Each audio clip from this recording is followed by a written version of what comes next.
ನಮಸ್ಕಾರ. ಎಸ್ ನ್ಯೂಸ್ಗೆ ಸ್ವಾಗತ. ನಾನು ಎಸ್ ದೇವೇಂದ್ರಗೌಡ. ಇಂದಿನ ಮುಖ್ಯಾಂಶಗಳು. ಒಳ ಮೀಸಲಾತಿಯಲ್ಲಿ ಒಡ್ಡರ್ ಭೋವಿ ಸಮಾಜಕ್ಕೆ ಸಪರೇಟ್ ಆಗಿ ಮೀಸಲಾತಿ ಕಲ್ಪಿಸಬೇಕು, ಭಾಗ್ಯಲಕ್ಷ್ಮಿ ಮುಖೇಶ್. ಕಾರುಣ್ಯಾಶ್ರಮದ ಹಿರಿಯ ನಾಗರಿಕರಿಗೆ ಗೌರವ ಸಲ್ಲಿಸಿದ ಸನ್ರೈಸ್ ಕಾಲೇಜಿನ ವಿದ್ಯಾರ್ಥಿಗಳು. ಬೈಕ್ ಬೆನ್ನತ್ತಿ 3 ಲಕ್ಷ ಕಳ್ಳತನ, 2 ಅಂತರರಾಜ್ಯ ಕಳ್ಳರ ಬಂಧನ. ಮಸ್ಕಿ ಪಟ್ಟಣದ ಕಸ ತಂದು ಮ್ಯಾದ್ರಾಳ ಪ್ರದೇಶದಲ್ಲಿ ಹಾಕುವುದು ಎಷ್ಟು ಸರಿ? ಗಣೇಶ್ ಮತ್ತು ಈದ್ ಮಿಲಾದ್ ಹಬ್ಬದ ನಿಮಿತ್ತ ಪೊಲೀಸ್ ಇಲಾಖೆಯಿಂದ ನಗರದಲ್ಲಿ ಮಾರ್ಚ್ ಫಾಸ್ಟ್.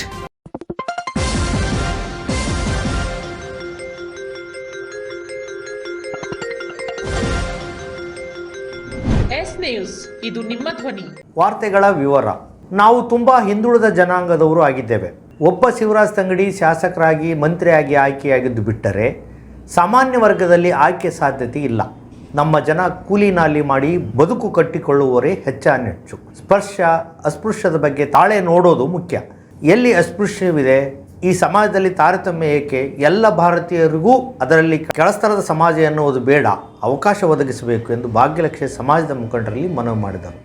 ದೇವಸ್ಥಾನಗಳಲ್ಲಿ, ಕೆರೆ ಕಟ್ಟೆಗಳಲ್ಲಿ ಪ್ರವೇಶ ಮಾಡಬೇಕು ಎಂದು ಅಂಬೇಡ್ಕರ್ ಹೇಳಿದ್ದಾರೆ. ಆದರೂ ನಮಗೆ ಅನ್ಯಾಯ ಮಾಡುತ್ತಿದ್ದೀರಲ್ಲ ಕಾಂಗ್ರೆಸ್ ಸರ್ಕಾರವೇ. ಒಡ್ಡರ ಜನಾಂಗದ ಒಬ್ಬ ಶಿವರಾಜ್ ತಂಗಡಿಗೆ ಅವರು ಮಂತ್ರಿಗಳು ಇದ್ದು ತಮ್ಮ ಜನಾಂಗದ ಪೀಳಿಗೆಯನ್ನು ಒಮ್ಮೆ ಹಿಂದಿನಿಂದ ನೋಡಲಿ. ತನ್ನ ಬಾಲ್ಯದ ದಿನಗಳಲ್ಲಿ ಜನರ ಕಷ್ಟ ನಷ್ಟಗಳನ್ನು ಅರಿತಿದ್ದವರು. ಕಾಲೇಜಿನ ಫೀಸ್ ಕಟ್ಟಲು ಸಹ ಅವರಿಗೆ ಬಡತನವಿತ್ತು. ಇಂತಹ ವ್ಯಕ್ತಿ ಒಂದು ಕ್ಯಾಬಿನೆಟ್ ಮಂತ್ರಿಗಳಾಗಿದ್ದಾರೆ. ಇವರಿಗೂ ಮತ್ತು ಉಳಿದ ಮಂತ್ರಿಗಳಿಗೂ ಕೂಡ ಸಮಾಜದ ಬಗ್ಗೆ ಕಳಕಳಿ ಇರಬೇಕಾಗಿತ್ತು. ಈ ಜನಾಂಗಕ್ಕೆ 2 ಮೀಸಲಾತಿಯನ್ನು ಕೊಟ್ಟಿರುವುದು ಸೂಕ್ತ. ಅದರಲ್ಲೇ ಆದಿ ಕರ್ನಾಟಕ, ಆದಿ ದ್ರಾವಿಡ ಎಂಬ ಜಾತಿಗಳನ್ನು ಬೇರ್ಪಡಿಸಿ ಈ 5 ಮೀಸಲಾತಿಯಲ್ಲಿ ಮುಂದುವರಿಸಿದ್ದೀರಿ. ಇದು ನ್ಯಾಯವೇ? ಮಂತ್ರಿಗಳು ಆದಿ ಕರ್ನಾಟಕ, ಆದಿ ದ್ರಾವಿಡ 2 ಜಾತಿಗಳು ಸ್ಪರ್ಶ ಜಾತಿಯಲ್ಲಿ ಸೇರಿಸಿರುವುದು ತುಂಬಾ ಅನ್ಯಾಯ. 62 ಜಾತಿಗಳನ್ನು ಕೂಡಿಸಿ ಅನ್ಯಾಯ ಮಾಡಿರುವುದು ಸರ್ಕಾರದ ನ್ಯೂನ್ಯತೆ ಎದ್ದು ಕಾಣುತ್ತಿದೆ. ಯುವ ಪೀಳಿಗೆಗೆ ಹಾಗೂ ಮುಂದಿನ ನಾಗರಿಕರಿಗೆ ಅನ್ಯಾಯವಾಗುತ್ತದೆ. ಸರ್ಕಾರ ಈ ಬಗ್ಗೆ ಗಮನ ಹರಿಸಿ ಒಂದು ತೀರ್ಮಾನಕ್ಕೆ ಬಂದು ಈ 62 ಜಾತಿಗಳಿಗೆ ನ್ಯಾಯ ಒದಗಿಸಿಕೊಡಬೇಕು ಮತ್ತು ಬೋವಿ ಒಡ್ಡರ ಜನಾಂಗಕ್ಕೆ ಸಪರೇಟ್ ಆಗಿ ಮೀಸಲಾತಿ ಕಲ್ಪಿಸಬೇಕು. ಈ ಒಗ್ಗಟ್ಟಿನ ಕಳಕಳಿಯನ್ನು ನಮ್ಮ ಸಮಾಜದವರು ಕೂಡ ಸರ್ಕಾರದ ಮೇಲೆ ಒತ್ತಡ ಹಾಕಬೇಕು ಎಂದು ಸಮಾಜದ ಮುಖಂಡರಲ್ಲಿ ಭಾಗ್ಯಲಕ್ಷ್ಮಿ ಮುಖೇಶ್ ಮನವಿ ಮಾಡಿದ್ದಾರೆ. ಹಿರಿಯ ನಾಗರಿಕರು ತಮ್ಮ ಜೀವಮಾನದಲ್ಲಿ ಸಮಾಜಕ್ಕೆ ನೀಡಿದ ಸೇವೆಗಳನ್ನು, ಸಾಧನೆಗಳನ್ನು ಶ್ಲಾಘಿಸಿ ಗೌರವ ಸಲ್ಲಿಸುವ ವಿಶೇಷ ದಿನವನ್ನಾಗಿ ನಮ್ಮ ಭಾರತೀಯ ಸಂಸ್ಕೃತಿಯು ಹಿರಿಯರನ್ನು ಗೌರವಿಸುವುದು, ಪೂಜಿಸುವುದಲ್ಲದೆ ಅನೇಕ ಮಾರ್ಗದರ್ಶಕರ ಮೂಲಕ ನಾವೆಲ್ಲರೂ ನಮ್ಮ ಭವಿಷ್ಯವನ್ನು ರೂಪಿಸಿಕೊಳ್ಳಬೇಕಾಗಿದೆ ಎಂದು ಸನ್ರೈಸ್ ಶಿಕ್ಷಣ ಸಂಸ್ಥೆಯ ಸಂಸ್ಥಾಪಕ ಇರ್ಫಾನ್ ಕೆ ಅವರು ಹೇಳಿದರು. ನಗರದ ಸನ್ರೈಸ್ ಪ್ಯಾರಾಮೆಡಿಕಲ್ ಕಾಲೇಜು ಹಾಗೂ ಕಾರುಣ್ಯಾಶ್ರಮದಲ್ಲಿ ವಿಶ್ವ ಹಿರಿಯ ನಾಗರಿಕರ ದಿನಾಚರಣೆಯನ್ನು ಆಚರಿಸಲಾಯಿತು. ಹಿರಿಯರಿಗೆ ಹಾಲು, ಬ್ರೆಡ್, ಹಣ್ಣು, ಹಂಪಲು ವಿತರಿಸಿ, ಕೇಕ್ ಕತ್ತರಿಸಿ ಆಶ್ರಮದಲ್ಲಿ ಆಶ್ರಯ ಪಡೆದ ಆಶ್ರಯದಾತರನ್ನು ಮನರಂಜಿಸುವ ಮೂಲಕ ಅರ್ಥಪೂರ್ಣವಾಗಿ ಹಿರಿಯ ನಾಗರಿಕರ ದಿನವನ್ನು ಆಚರಿಸಲಾಯಿತು. ಕಾರ್ಯಕ್ರಮದಲ್ಲಿ ಮಾತನಾಡಿದ ಇರ್ಫಾನ್ ಕೆ ಅವರು, ವಿದ್ಯಾರ್ಥಿಗಳು ಈ ಎಲ್ಲ ಹಿರಿಯ ನಾಗರಿಕರ ಹಿಂದಿನ ಬದುಕುಗಳನ್ನು ತಿಳಿದುಕೊಂಡು ಅವರಿಗೆ ಮುಂದಿನ ಬದುಕನ್ನು ಕಟ್ಟಿಕೊಡುವ ಉದ್ದೇಶವನ್ನಿಟ್ಟುಕೊಂಡು ಈ ವರ್ಷ ವಿಶೇಷವಾಗಿ ಈ ಕಾರ್ಯಕ್ರಮ ಆಯೋಜಿಸಲಾಗಿದೆ. ನಮ್ಮ ಭಾರತೀಯ ಸಂಸ್ಕೃತಿ, ಇತಿಹಾಸ, ಪರಂಪರೆ ಉಳಿಸುವ ನಿಟ್ಟಿನಲ್ಲಿ ಕಾರುಣ್ಯಾಶ್ರಮ ಪ್ರಾಮಾಣಿಕ ಪ್ರಯತ್ನ ಮಾಡುತ್ತಿದೆ ಎಂದರು. ನಂತರ ಸನ್ರೈಸ್ ಕಾಲೇಜ್ ಪ್ರಾಂಶುಪಾಲರಾದ ಲಾಜರ್ ಸಿರಿಲ್ ಮಾತನಾಡಿ, ಮಕ್ಕಳು ಹಿರಿಯರಿಗೆ ಗೌರವ ನೀಡಿದಾಗ ಮಾತ್ರ ಶಿಕ್ಷಣಕ್ಕೆ ಅರ್ಥ ಸಿಗುತ್ತದೆ. ನಮಗೆ ಜನ್ಮ ಜೀವನ ನೀಡಿದ ಎತ್ತವರಷ್ಟೇ ನಮ್ಮ ತಂದೆ ತಾಯಿಗಳು ಎಂದುಕೊಳ್ಳದೆ ಸಮಾಜದಲ್ಲಿರುವ ಎಲ್ಲ ಹಿರಿಯರು ಕೂಡ ತಂದೆ ತಾಯಿಗಳು ಸಮಾನರು ಎಂದಾಗ ಮಾತ್ರ ನಿಮ್ಮ ಈ ಶಿಕ್ಷಣ ಸಾರ್ಥಕ ಬದುಕಿನತ್ತ ಸಾಗುತ್ತದೆ. ಈ ದಿನ ಪೂರ್ತಿ ವಿದ್ಯಾರ್ಥಿಗಳು ಎಲ್ಲ ಹಿರಿಯರ ಬುದ್ಧಿಮಾಂದ್ಯರ ಜೊತೆಗೂಡಿ ಮನರಂಜನೆಯ ಮೂಲಕ ಅವರ ಸೇವೆ ಮಾಡಿರುವುದು ವಿಶ್ವ ಹಿರಿಯ ನಾಗರಿಕರ ದಿನಾಚರಣೆಗೆ ಸಂಪೂರ್ಣ ಅರ್ಥ ಕಲ್ಪಿಸಿಕೊಟ್ಟಿದೆ ಎಂದರು. ಇದೇ ವೇಳೆ ಆಶ್ರಮದಲ್ಲಿ ನಿರಂತರ ಕ್ಷೌರ ಸೇವೆಯನ್ನು ಮಾಡುತ್ತಿರುವ ಸಿಂಹಾದ್ರಿ, ಬಾಲು, ದಿವಾಕರ್ ಇವರಿಗೆ ಸನ್ಮಾನಿಸಿ ಕಾಲೇಜು ಹಾಗೂ ಕಾರುಣ್ಯಾಶ್ರಮದಿಂದ ಪ್ರಶಂಸೆ ಪ್ರಮಾಣ ಪತ್ರ ನೀಡಿ ಗೌರವಿಸಲಾಯಿತು. ಈ ವೇಳೆ ಸನ್ರೈಸ್ ಕಾಲೇಜಿನ ಉಪನ್ಯಾಸಕರಾದ ಜ್ಞಾನೇಶ್ವರಿ, ವೀರೇಶ್ವರಿ, ಸಂತೋಷಿ, ಮುಖ್ಯ ಅತಿಥಿಗಳಾಗಿ P Sudharani, P Ravikumar, P Bhavya, Maheshwari, P Sanjana ಹಾಗೂ ಆಶ್ರಮದ ಕಾರ್ಯಾಧ್ಯಕ್ಷರಾದ ಡಾಕ್ಟರ್ ಚನ್ನಬಸಯ್ಯ ಸ್ವಾಮಿ ಹಿರೇಮಠ್, ಸಾರ್ವಜನಿಕ ಸಂಪರ್ಕ ಅಧಿಕಾರಿಗಳಾದ ಅಶೋಕ್ ನಲ್ಲ, ಶ್ರೀಮಠ ಸೇವಾ ಟ್ರಸ್ಟ್ನ ಸದಸ್ಯರಾದ ಸುಜಾತ ಹಿರೇಮಠ್, ಆಶ್ರಮದ ವ್ಯವಸ್ಥಾಪಕರಾದ ಸುಜಾತ ಮಲದಗುಡ್ಡ, ಸಿಬ್ಬಂದಿಗಳಾದ ಸಿದ್ದಯ್ಯ ಸ್ವಾಮಿ, ಮರಿಯಪ್ಪ ಜ್ಯೋತಿ ಹಾಗೂ ಸನ್ರೈಸ್ ಕಾಲೇಜಿನ ಎಲ್ಲ ವಿದ್ಯಾರ್ಥಿಗಳು ಭಾಗವಹಿಸಿದ್ದರು. ಇವತ್ತು ಈ ದಿನವನ್ನ ಕಾರುಣ್ಯ ಆಶ್ರಮದಲ್ಲಿರುವ ಹಿರಿಯ ಜೀವಿಗಳ ಜೊತೆ ಆಚರಿಸಲು ಬಂದಿರುವುದು ನಮ್ಮೆಲ್ಲರಿಗೂ ಹೆಮ್ಮೆಯ ಸಂಗತಿ ಹಾಗೂ ಸಂತೋಷ. ವಿದ್ಯಾರ್ಥಿಗಳು ಈ ಎಲ್ಲಾ ದಿನಾಚರಣೆಗಳನ್ನ ಅರ್ಥ ಮಾಡಿಕೊಂಡು ತಮ್ಮ ಜೀವನದಲ್ಲಿ ಅದನ್ನ ಅಳವಡಿಸಿಕೊಂಡು ಹಿರಿಯರಿಗೆ ಕೊಡಬೇಕಾದಂತ ಒಂದು ಮರ್ಯಾದೆಯನ್ನ ಕಲ್ತ್ಕೊಳ್ಬೇಕು ಅನ್ನೋ ಉದ್ದೇಶ ಆಗಿರುತ್ತದೆ. ಹಾಗೂ ಈ ಒಂದು ಕಾರುಣ್ಯ ಆಶ್ರಮದಲ್ಲಿ ಯಾವುದೇ ಪ್ರತಿಫಲದ ಅಪೇಕ್ಷೆ ಇಲ್ಲದೆ ಇಷ್ಟೊಂದು ಜನ ಹಿರಿಯರನ್ನ ಹಾಗೂ ಅನಾಥರನ್ನ ಅವರಿಗೆ ತಮ್ಮ ಅಮೂಲ್ಯವಾದ ಸೇವೆಯನ್ನ ನೀಡುತ್ತಿರುವಂತಹ ಈ ಒಂದು ಕಾರುಣ್ಯ ಬಾಳ್ವೆಯ ಬೆಳಕು ಸಂಸ್ಥೆಗೆ ಒಂದ್ಸಲ ಜೋರಾಗಿ ಚಪ್ಪಾಳೆಯನ್ನ ಕಟ್ಟಬೇಕಾಗಿ ನಾನು ಕೇಳಿಕೊಳ್ತಾ ಇದ್ದೇನೆ. ಕೆ ಸತ್ಯನಾರಾಯಣ್ ತನ್ನ ಬೈಕ್ನಲ್ಲಿಟ್ಟಿದ್ದ 3,30,000 ಹಣವನ್ನು ಮೇ 17ರಂದು ಕಳ್ಳರು ದೋಚಿದ್ದು ಪ್ರಕರಣ ದಾಖಲಾಗಿತ್ತು. ವಿಶೇಷ ತಂಡದ ಮುತುವರ್ಜಿಯಿಂದ ಕಳ್ಳರನ್ನು ಪತ್ತೆ ಹಚ್ಚಲಾಗಿದೆ. ಈ ಕಾರ್ಯಾಚರಣೆಯನ್ನು ಎಸ್ಪಿ ಪುಟ್ಪಾದನಿ ಅವರು ಶ್ಲಾಘಿಸಿದ್ದಾರೆ. ತಾಲೂಕಿನ ಬಂಗಾರಿ ಕ್ಯಾಂಪಿನ ನಿವಾಸಿಯಾದ ಕೆ ಸತ್ಯನಾರಾಯಣ ತಂದೆ ವೆಂಕಣ್ಣ ಬ್ಯಾಂಕ್ನಿಂದ ಹಣ ಡ್ರಾ ಮಾಡಿಕೊಂಡು ಬೈಕ್ನಲ್ಲಿಟ್ಟು ಹಣ್ಣು ಖರೀದಿಗೆ ಗಂಗಾವತಿ ರಸ್ತೆಯ ಹೊಸಹಳ್ಳಿ ಇಜೆ ಕ್ಯಾಂಪಿನಲ್ಲಿ ಬೈಕ್ ನಿಲ್ಲಿಸಿದಾಗ 3,30,000 ಹಣವನ್ನು ಕಳ್ಳತನ ಮಾಡಲಾಗಿದೆ ಎಂದು ಸಿಂಧನೂರು ಗ್ರಾಮೀಣ ಠಾಣೆಯಲ್ಲಿ ಮೇ 17ರಂದು ಪ್ರಕರಣ ದಾಖಲಾಗಿತ್ತು. ಪ್ರಕರಣ ಭೇದಿಸುವಂತೆ SP Puttamadaiah, additional SP Shivanand Bhajantri, Harish Kumaraswamy, DYSP Balappa Talawar ಅವರ ಮಾರ್ಗದರ್ಶನದಲ್ಲಿ ಹಾಗೂ ಗ್ರಾಮೀಣ ಸಿಪಿಐ ವೀರರೆಡ್ಡಿಯವರ ನೇತೃತ್ವದಲ್ಲಿ ಗ್ರಾಮೀಣ PSI ಮೌನೇಶ್, ಸಿಬ್ಬಂದಿಯವರಾದ ಶರಣಪ್ಪ, ಗೋಪಾಲ್, ಅನಿಲ್ ಕುಮಾರ್, ಹಫೀಜುಲ್ಲಾ, ತುರ್ವಿಹಾಳ್ ಠಾಣೆ, ಅಮರೇಗೌಡ, ತಿಪ್ಪಣ್ಣ, ಸನಿತಾ, ಅಜೀಂ ಪಾಷಾ, CDR ಒಳಗೊಂಡ ವಿಶೇಷ ತಂಡ ರಚಿಸಲಾಗಿತ್ತು. ಪ್ರಕರಣ ದಾಖಲಿಸಿಕೊಂಡು ಕಳ್ಳರನ್ನು ಬೆನ್ನತ್ತಿದ ಪೊಲೀಸರು ತಮಿಳುನಾಡಿನ ರಮೇಶ್ ತಂದೆ ಕುಮಾರ್ ಜಾಧವ್, ವೇಣುಗೋಪಾಲ್ ತಂದೆ ಹನುಮಂತಪ್ಪ, ಚಿಕ್ಕಮಗಳೂರು, ಆಗಸ್ಟ್ 21ರಂದು ಈ ಇಬ್ಬರು ಕಳ್ಳರನ್ನು ವಶಕ್ಕೆ ಪಡೆದು 3 ಲಕ್ಷ ಹಾಗೂ ಕೃತ್ಯಕ್ಕೆ ಬಳಸಿದ 2 ಬೈಕ್ ಜಪ್ತಿ ಮಾಡಿಕೊಂಡು ನ್ಯಾಯಾಂಗ ಬಂಧನಕ್ಕೆ ಕಳಿಸಲಾಗಿದೆ. ಇನ್ನೋರ್ವ ಆರೋಪಿ ಪತ್ತೆಗೆ ಬಲೆ ಬೀಸಲಾಗಿದೆ. ಈ ಪತ್ತೆ ಕಾರ್ಯಾಚರಣೆಯನ್ನು ಎಸ್ಪಿ ಪುಟ್ಟಮಾದಯ್ಯ ಅವರು ಶ್ಲಾಘಿಸಿದ್ದಾರೆ. ಮಸ್ಕಿ ಪಟ್ಟಣದ ಕಸವನ್ನು 15ರಿಂದ 20 ಕಿಲೋಮೀಟರ್ ದೂರ ಇರುವ ಅಡವಿಬಾಯಿ ತಾಂಡದ ಹತ್ತಿರ ಮ್ಯಾದ್ರಾಳ ಗ್ರಾಮದ ಪ್ರದೇಶದಲ್ಲಿ ತಂದು ಹಾಕುವುದು ಎಷ್ಟರ ಮಟ್ಟಿಗೆ ಸರಿ?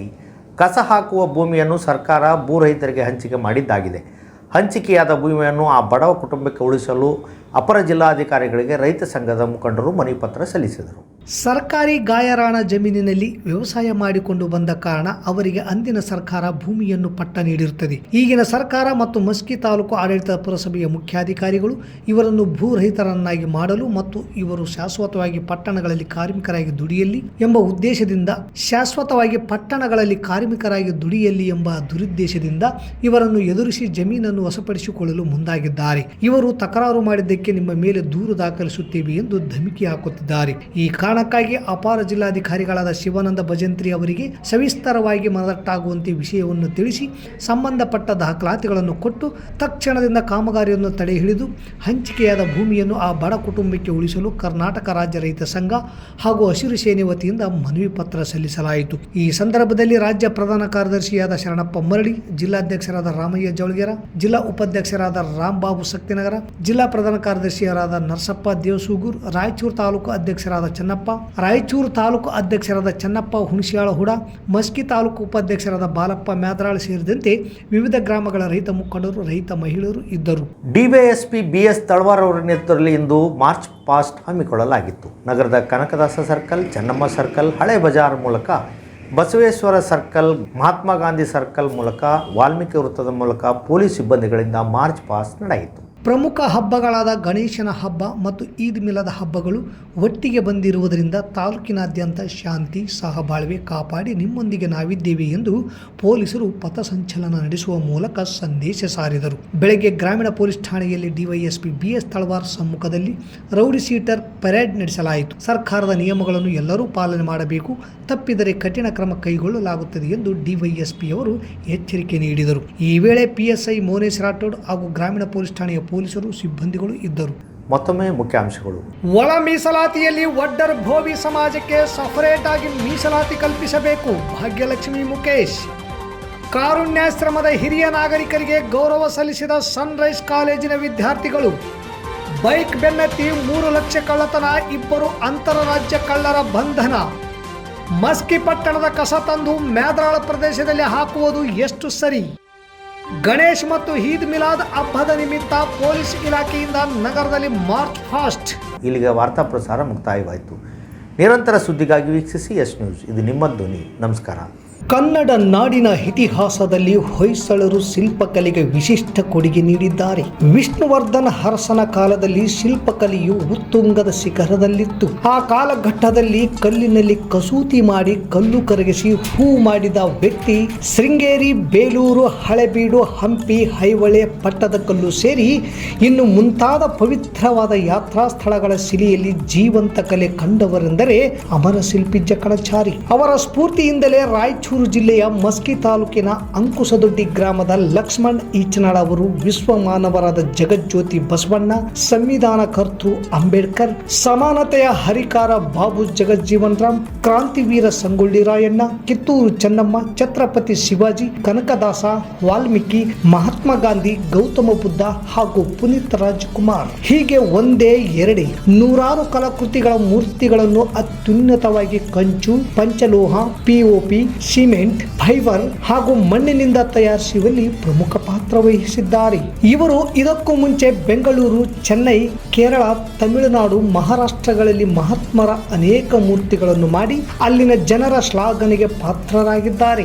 ಜೊತೆಗೆ ಕೆಲವು ಸಿನಿಮಾ ಶೂಟಿಂಗಿಗಾಗಿ ಮಣ್ಣಿನ ಮೂರ್ತಿಗಳನ್ನು ಸಹ ಮಾಡಿಕೊಟ್ಟಿದ್ದು ಉಂಟು. ಹೀಗೆ ಹಲವಾರು ಊರುಗಳನ್ನು ಸುತ್ತಿ ಕೊನೆಗೆ ನಮ್ಮೂರು ನಮಗೆ ಮೇಲು ಅನ್ನುವ ಹಾಗೆ ತಮ್ಮ ಸ್ವಗ್ರಾಮ ಅಂಕುಸದೊಡ್ಡಿ ಗ್ರಾಮಕ್ಕೆ ಬಂದು ಬದುಕನ್ನು ಕಟ್ಟಿಕೊಂಡು 10 ಜನಕ್ಕೆ ಕೆಲಸ ಕೊಟ್ಟು ಆಶ್ರಯದಾತರಾಗಿ ನಿಂತಿದ್ದಾರೆ. ಕಡಿಮೆ ಎಂದರೂ ವರ್ಷಕ್ಕೆ 40ರಿಂದ 50ರಷ್ಟು ಹಲವಾರು ಮಹಾನ್ ಪುರುಷರ ಮೂರ್ತಿಗಳನ್ನು ತಯಾರಿಸಿಕೊಡುತ್ತಿದ್ದೇವೆ.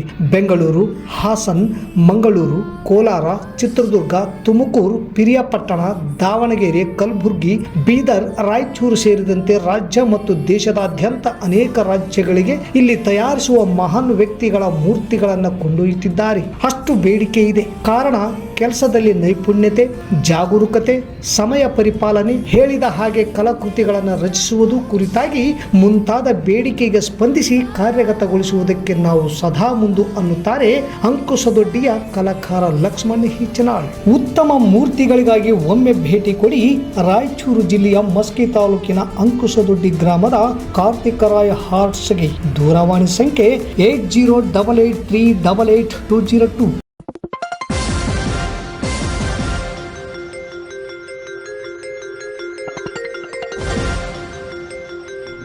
ಎಸ್ ನ್ಯೂಸ್, ಇದು ನಿಮ್ಮ ಧ್ವನಿ.